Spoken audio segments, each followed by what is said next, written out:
Hi കൂട്ടുകാരെ, ഇന്ന് 8ാം ക്ലാസ്സിലെ സയൻസിലെ പാർട്ട് 2 ഫസ്റ്റ് ചാപ്റ്ററാണ് എടുക്കുന്നത്, തരംതിരിക്കുക. അതായത് 2 കുട്ടികളുടെ പിക്ചറും ഒരു ലൈബ്രറിയുമാണ് തന്നിരിക്കുന്നത് അല്ലേ. ഇവിടെ തരംതിരിക്കുന്നതിനെ കുറിച്ചാണ് കുട്ടികൾ പറയുന്നത്. തിരഞ്ഞു മടുത്തു. ഈ പുസ്തകങ്ങളൊക്കെ ക്രമത്തിൽ അടുക്കി വെച്ചിരുന്നെങ്കിൽ ടീച്ചർ പറഞ്ഞ പുസ്തകം കണ്ടെത്താൻ എന്ത് എളുപ്പമായിരുന്നു. അപ്പോൾ പുസ്തകം തിരയുന്ന ഒരു കുട്ടിയുടെ അഭിപ്രായമാണത്. കാരണം എന്താണ്, ലൈബ്രറിയിലെ പുസ്തകങ്ങളൊക്കെ കൃത്യമായിട്ട് അടുക്കി വെച്ച് കഴിഞ്ഞാൽ നമുക്ക് പുസ്തകങ്ങളൊക്കെ നോക്കിയെടുക്കാൻ വളരെ എളുപ്പമായിരിക്കും അല്ലേ. പുസ്തകങ്ങളുടെ കാര്യം തന്നെയല്ല, എല്ലാ കാര്യങ്ങളും അങ്ങനെയാണ്. നമ്മൾ അടുക്കി വെച്ച് കഴിഞ്ഞാൽ നമുക്ക് എടുക്കാനായിട്ട് പല രീതിയിൽ നമുക്ക് അടുക്കി വെക്കാൻ പറ്റും അല്ലേ. ആകൃതി അനുസരിച്ച്, നിറം അല്ലെ വലിപ്പം, അല്ലെങ്കിൽ ഏത് വിഷയമാണ് ഉപയോഗം, ഇതൊക്കെ അനുസരിച്ച് നമുക്ക് അടുക്കി വെക്കാനായിട്ട് സാധിക്കും. അടുത്തത് 2 മൃഗങ്ങളുടെ ചിത്രമാണ്, പട്ടിയും ഒരു പൂച്ചയും. ഇവ തമ്മിലുള്ള വ്യത്യാസങ്ങൾ, ഇവയെ തരംതിരിക്കാൻ എന്തൊക്കെ മാനദണ്ഡങ്ങൾ നമുക്ക് എടുക്കാൻ പറ്റും? ഒന്ന്, വലിപ്പം തന്നെ എടുക്കാം. പിന്നെ സൗന്ദര്യം, അല്ലെ വേഗം, കൂർത്ത പല്ല്, പാദത്തിൽ ഉൾവലിക്കാവുന്ന നഖങ്ങൾ, ഇങ്ങനെ പല കാര്യങ്ങൾ വെച്ച് ഈ 2 മൃഗങ്ങളെ നമുക്ക് പരസ്പരം വേർതിരിക്കാവുന്നതാണ്. അതിനുശേഷം ഇവിടെ ചുവടെ നൽകിയിരിക്കുന്ന ചിത്രത്തിൽ കാണിച്ച ജീവികളുടെ എല്ലാ സവിശേഷതയും നമുക്ക് അറിയത്തില്ലായിരിക്കും. ഇപ്പം നമുക്ക് നിരീക്ഷിക്കാവുന്ന ചില സവിശേഷതകളെ വെച്ച് ഈ ജീവികളെ തരംതിരിക്കുന്നതാണ് ഇവിടെ കാണിച്ചിരിക്കുന്നത്. ഫസ്റ്റ് നോക്കി, ഇവിടെ ഇത്രയും ശലഭവും തുമ്പി, 8 കാലി, അങ്ങനെ കുറേ കാര്യങ്ങൾ തന്നിട്ടുണ്ട്, ജീവികളെ തന്നിട്ടുണ്ട്. അപ്പോൾ ഫസ്റ്റ് നമുക്കിതിനെ എന്താണ്, ചിറകുള്ളവ ചിറകില്ലാത്തവ എന്ന് 2 രീതിയിൽ തിരിക്കാം. അപ്പം ചിറകുള്ളവയാണ് 4 വരുന്നത്, ചിറകില്ലാത്തവ 2 ഉള്ളൂ. ഇനി ആദ്യം എന്താണ്, ചിറകുള്ളവയെ നമുക്ക് വീണ്ടും 2 തരംതിരിക്കാം. വ്യക്തമായി കാണാവുന്ന 1 ജോഡി ചിറകുകളുള്ളവയെന്നും വ്യക്തമായി കാണാവുന്ന 2 ജോഡി ചിറകുകളുള്ളവയെന്നും തരംതിരിച്ച് നമ്മൾ വീണ്ടും അതിനെ 2 സെക്ഷനാക്കി. അതിനുശേഷം എന്താണ്, വ്യക്തമായി കാണാവുന്ന 2 ജോഡി ചിറകുകളുള്ള 3 ഉണ്ട് അല്ലേ. അതിന് നമുക്കൊന്നുകൂടെ തരംതിരിച്ച് നോക്കാം. കാലുകൾക്ക് ഒരേ നീളം, കാലുകൾക്ക് വ്യത്യസ്ത നീളം. അപ്പോൾ അതിനെ വീണ്ടും നമ്മൾ തരംതിരിച്ചപ്പോൾ കാലുകൾക്ക് ഒരേ നീളമുള്ള 2 വന്നു. ഇനി അതിനെ നമുക്ക് ഒന്നുകൂടെ തരംതിരിക്കാം. സുതാര്യമായ ചിറകുകൾ, സുതാര്യമല്ലാത്ത ചിറകുകൾ. അങ്ങനെ നമ്മൾ ചിറകുകളുടെ പ്രത്യേകത അനുസരിച്ച് ഇവയെ തരംതിരിച്ചു. അങ്ങനെ നമുക്ക് പല തരത്തിൽ സവിശേഷതകൾ വെച്ച് തരംതിരിക്കാനായിട്ട് സാധിക്കും. ഈ ജീവികളെ തരംതിരിക്കാൻ ഇത്ര പെട്ടെന്ന് നമുക്ക് പറ്റിയത് എന്തുകൊണ്ടാണ്? എണ്ണം വളരെ കുറവായിരുന്നു അല്ലേ. നമുക്ക് പെട്ടെന്ന് നോക്കി മനസ്സിലാക്കാവുന്ന സവിശേഷത വെച്ച് നമ്മൾ വളരെ പെട്ടെന്ന് തരംതിരിച്ചു.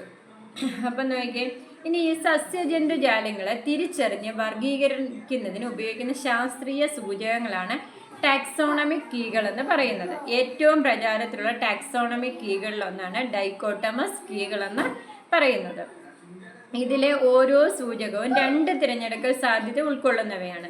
തിരിച്ചറിയേണ്ട ജീവിയുടെ സവിശേഷതകൾ തിരഞ്ഞെടുത്ത് ക്രമമായി മുന്നോട്ട് പോകുന്നതിലൂടെ ജീവിയെ തിരിച്ചറിയാൻ പറ്റും. തരംതിരിക്കാനും അങ്ങനെ നമുക്ക് സാധിക്കും.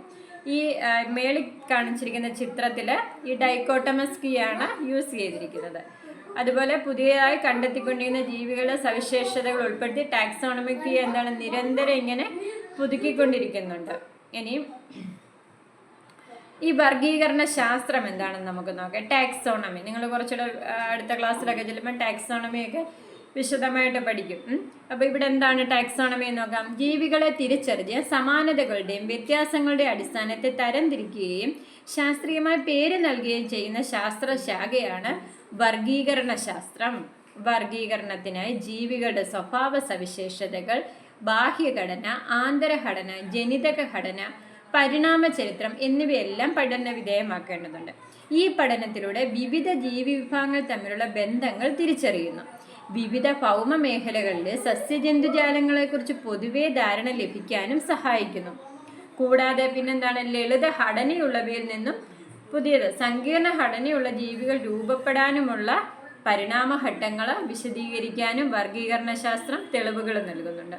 അതാണ് നമ്മുടെ കടുവ, പൂച്ച, ഇതൊക്കെ എന്താണ് ഒരേ വർഗത്തിൽപ്പെട്ടതാണെന്ന് പറയുന്നത്. എന്താണ്, അവരുടെ സവിശേഷതകൾ നോക്കുമ്പോൾ ഏകദേശം കുറേ സവിശേഷതകളൊക്കെ ഒരുപോലെയാണ് വരുന്നത്. പിന്നെ അതുപോലെ ചെടികളുടെ കാര്യമാണെങ്കിലും എടുത്തു കഴിഞ്ഞാൽ എന്താണ്, പല ചെടികളും ഒരേ ഗ്രൂപ്പിൽ പെട്ടതാന്നൊക്കെ നമ്മൾ പറയും അല്ലേ. മുല്ല തന്നെ പല സൈസിലേ ഉണ്ട്, പക്ഷെ അതെന്താണ്, ഒരേ ഗ്രൂപ്പിൽ പെട്ടതാണ്. അതുപോലെ മനുഷ്യൻ ഉൾപ്പെടെയുള്ള എല്ലാ ജീവികളെയും സാമ്യങ്ങളുടെയും വ്യത്യാസങ്ങളുടെയും അടിസ്ഥാനത്തിൽ വിവിധ വർഗീകരണ തലങ്ങളിൽ ഉൾപ്പെടുത്തിയിരിക്കുന്നു. വർഗീകരണ തലങ്ങൾ നിജപ്പെടുത്തി വർഗീകരണത്തിന് ശാസ്ത്രീയമായ അടിത്തറ നൽകിയത് കാൾ ലിനേയസ് എന്ന ശാസ്ത്രജ്ഞനാണ്. അതിനാൽ അദ്ദേഹം വർഗീകരണത്തിന്റെ പിതാവ് എന്നറിയപ്പെടുന്നത്. അപ്പൊ കാൾ ലിനേയസ് ആണ് വർഗീകരണത്തിന്റെ പിതാവ് എന്ന് അറിയപ്പെടുന്നത്. മനസ്സിലായല്ലോ എല്ലാവർക്കും? ഡൗട്ട് എന്തെങ്കിലും ഉണ്ടോ? ഇനി വർഗീകരണ ശാസ്ത്രത്തിലെ നാൾവഴികളിൽ ശ്രദ്ധേയ സംഭാവനകൾ നൽകിയ ചില ശാസ്ത്രജ്ഞന്മാരെ നമുക്കൊന്ന് പരിചയപ്പെടാം. അരിസ്റ്റോട്ടിൽ ജീവശാസ്ത്രത്തിന്റെ പിതാവ്. ജീവികളെ ചുവന്ന രക്തമുള്ളവ അല്ലാത്തവ എന്നിങ്ങനെ തരംതിരിച്ചു. നമ്മളൊക്കെ ചുവന്ന രക്തമുള്ളതാണ് അല്ലേ, അല്ലാത്തവയെ അങ്ങനെ 2 രീതിയിൽ തരംതിരിച്ചു. പിന്നെ തിയോഫ്രാസ്റ്റസ് ഗ്രീസാണ് സസ്യശാസ്ത്രത്തിന്റെ പിതാവെന്നറിയപ്പെടുന്നു. സസ്യങ്ങളെ ഏകവർഷികൾ, ദ്വിവർഷികൾ, ബഹുവർഷികൾ എന്ന് തരംതിരിച്ചു. പിന്നെ ചരകൻ നമ്മുടെ ഇന്ത്യയിലുള്ളതാണ്, ആയുർവേദത്തിന്റെ പിതാവെന്നറിയപ്പെടുന്നു. 200ഓളം സസ്യജന്തുജാലങ്ങളെ ഉൾപ്പെടുത്തി ചരക സംഹിത എന്ന ഗ്രന്ഥം രചിച്ചു. ജോൺ റേ ഇംഗ്ലണ്ടാണ് 18,000-ലധികം സസ്യങ്ങളെ ഹിസ്റ്റോറിയ ജനറാലിസ് പ്ലാന്റേം എന്ന പുസ്തകത്തിൽ ഉൾപ്പെടുത്തി സ്പീഷീസ് എന്ന പദം ആദ്യമായി ഉപയോഗിച്ചു. അടുത്ത ആരാണ്? കാൾ ലിനേയസ്, സ്വീഡനാണ്. ആധുനിക വർഗീകരണ ശാസ്ത്രത്തിന്റെ പിതാവ് എന്നറിയപ്പെടുന്നു. വ്യത്യസ്ത വർഗീകരണ തലങ്ങൾ നിർദ്ദേശിച്ചു. ജീവികൾക്ക് ശാസ്ത്രീയ നാമം നൽകുന്ന ദ്വിനാമ പദ്ധതി ആവിഷ്കരിച്ചു. ഇങ്ങനെയാണ് ഇവർ 4 പേരാണ് പ്രധാനപ്പെട്ട വർഗീകരണ ശാസ്ത്രത്തിന്റെ ശാസ്ത്രജ്ഞന്മാർ, പ്രധാനപ്പെട്ടവർ. അരിസ്റ്റോട്ടിൽ, തിയോഫ്രാസ്റ്റസ്, ചരകൻ, ജോൺ റേ, കാൾ ലിനേയസ്. ഇങ്ങനെ ലിനേയസിനെ നിർദ്ദേശിച്ച വർഗീകരണ തലങ്ങളാണ് ഇവിടെ കാണിച്ചേക്കുന്നത്. താഴെ നിന്നാണ് species, genus, family, order, class, phylum, kingdom, അങ്ങനെയാണ് തരംതിരിച്ചേക്കുന്നത്. പിന്നെ നെക്സ്റ്റ്, ജീവശാസ്ത്ര നിർവചന പ്രകാരം സ്വാഭാവിക ലൈംഗിക പ്രജനനത്തിലൂടെ പ്രത്യുൽപാദന ശേഷിയുള്ള സന്താനങ്ങളെ സൃഷ്ടിക്കാൻ കഴിയുന്ന ജീവികളുടെ ഗണമാണ് സ്പീഷീസ്. അപ്പം ജീവശാസ്ത്രത്തിൻ്റെ ഒരു നിർവചനമാണ് ലൈംഗിക പ്രജനനത്തിലൂടെ പ്രത്യുൽപാദന ശേഷിയുള്ള സന്താനങ്ങളെ സൃഷ്ടിക്കാൻ. അങ്ങനെയുള്ളതിനെയാണ് സ്പീഷീസ് എന്ന് പറയുന്നത്. സ്പീഷീസാണ് വർഗീകരണത്തിൻ്റെ അടിസ്ഥാന തലം. വർഗീകരണത്തിൻ്റെ അടിസ്ഥാന തലം എന്താണ്? സ്പീഷീസാണ് വർഗീകരണത്തിൻ്റെ അടിസ്ഥാന തലം. സവിശേഷതകൾ ഏറ്റവും അധികം സാമ്യം പുലർത്തുന്ന ഒരു സ്പീഷീസിൽ ഉൾപ്പെടുന്ന അംഗങ്ങൾ തമ്മിലാണ്. സമാനമായ സ്പീഷീസുകൾ ചേർന്നുണ്ടാകുന്ന ജീവികളുടെ കൂട്ടമാണ് ജീനസ്. അങ്ങനെ ആ സ്പീഷീസുകളെല്ലാം കൂടെ ചേർന്ന് ജീനസ് ആകും.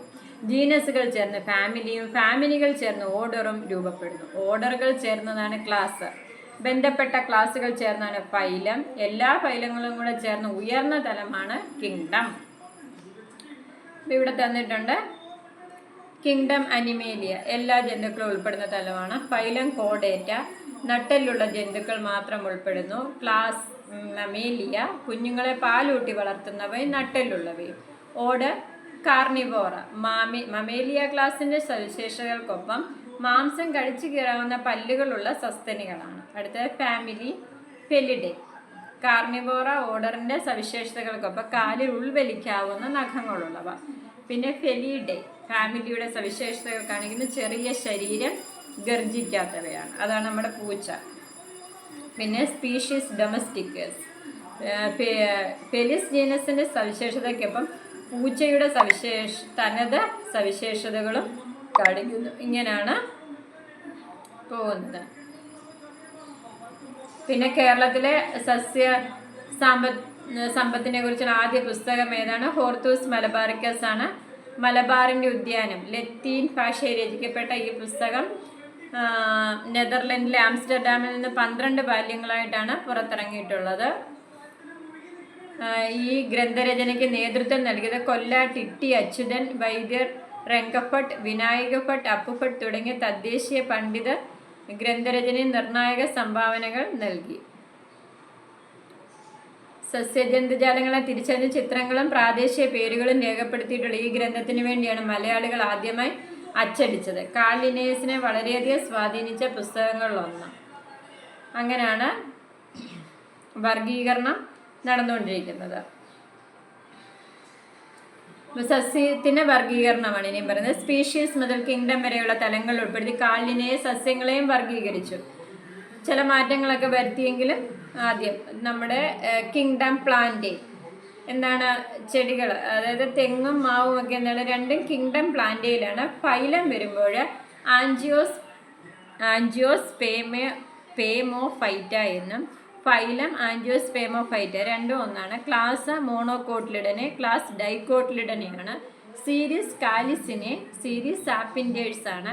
ഫാമിലി അരക്കേസിയെ, അനാകാർഡിയേസിയാണ് മാവിൻ്റേത്. ജീനസ് കോക്കസ്, ജീനസ് മാവിൻ്റേത് വരുന്ന Mangifera, species nucifera, species indica. ഇങ്ങനെ കൂടുതൽ ഉദാഹരണങ്ങൾ കണ്ടെത്താനായിട്ട് നിങ്ങളോട് ആവശ്യപ്പെട്ടിട്ടുണ്ട്.